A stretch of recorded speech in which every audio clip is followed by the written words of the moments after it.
Magluluto tayo mga kabiyahero ng dinengdeng sa Ilocano or magugulay tayo mga kabiyahero. Ito pala yung bida sa ating lulutuin, yung kabuti na tumubo sa dayami mga kabiyahero. Samahan din natin ng dahon ng ampalaya, patula at saka saluyot at saka dahon ng malunggay mga kabiyahero. So tara, lulutuin na natin siya mga kabiyahero.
Ayan guys, natapos na natin na himay-himay yung gagamitin nating sangkap.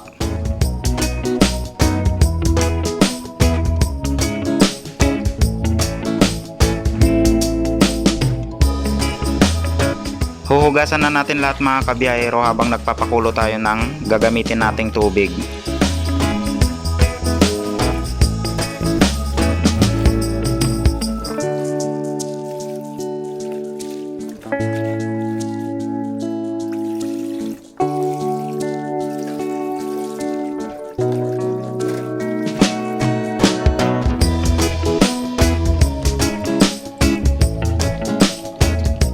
Lalagyan na natin ng bagong isda mga kabiyahero.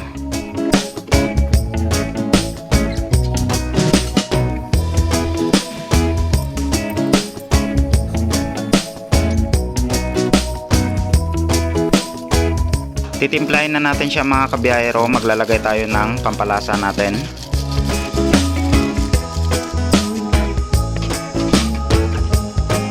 Magpiprito naman tayo ng isda mga kabiyahero, tapos isasahog natin siya.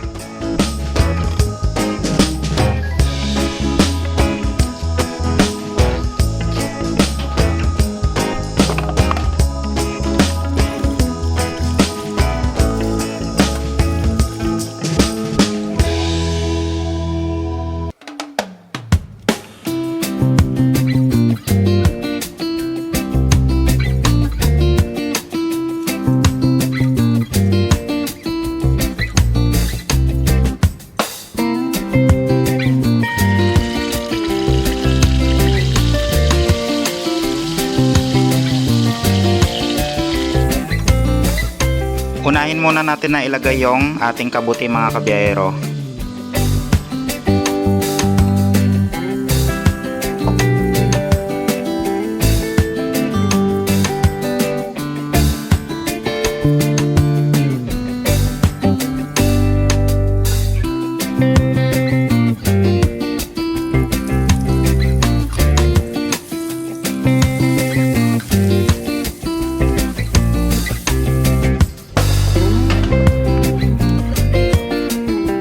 Ilagay na rin natin yung ating saluyot.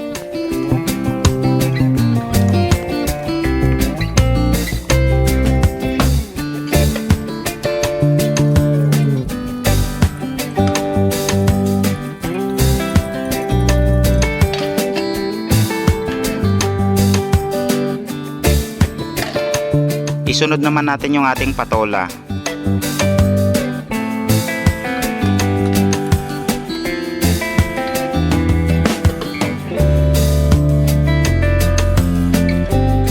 Pagsabayin na natin na ilagay yung dahon ng malunggay at saka dahon ng ampalaya mga kabiyahero.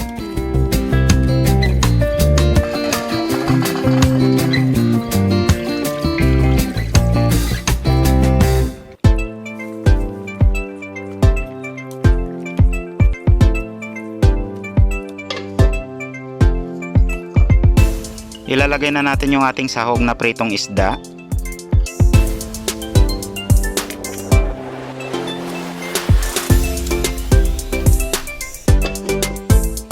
Luto na yung ating dinengdeng. Kakain na tayo mga kabiyahero.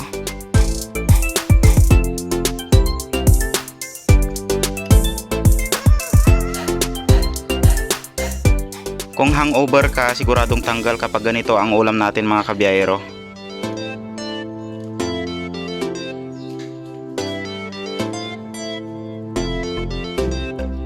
Nag-share na rin tayo ng ulam doon sa tito ko, so dadalhin natin doon sa kabilang bahay.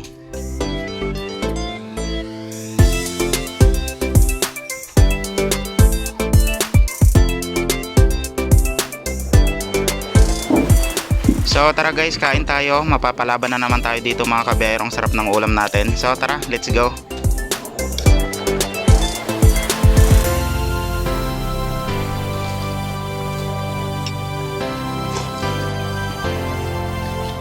Siguradong papawisan ka talaga kapag ganito yung ulam natin. Mapapalaban ka talaga mga kabiyahero.